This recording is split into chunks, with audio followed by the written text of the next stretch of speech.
Cennet istəyirsən, salih əməllərlə məşğul ol. Cemaatın eybini açmaqdansa eybini ört. Birinin nöqsanını üzünə vurmaqdansa onu islah elə. Yaxşı davran. Hansısa bir eybi aradan qaldırmağa çalışsan da belə. Kim cənnət istəsə, xeyir əməllərə çalışsın.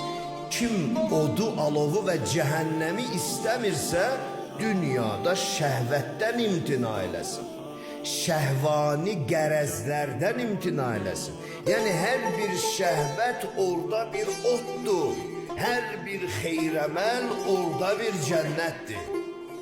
Həyatımızın bir hissəsi etməyək dinimizi, bütün həyat gözündə baxmalıyıq biz.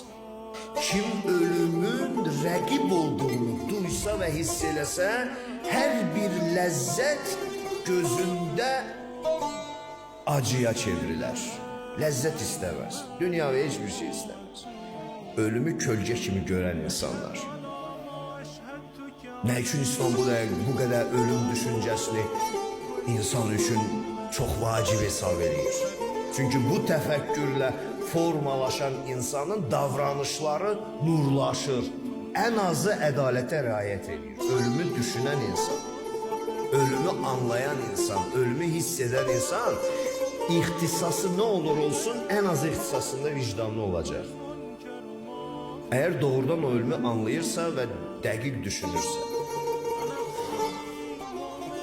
Və hər kim dünyaya rəğbətsiz olsa, Allah Rəsulü buyurur sallallahu aleyhi və aleyhi.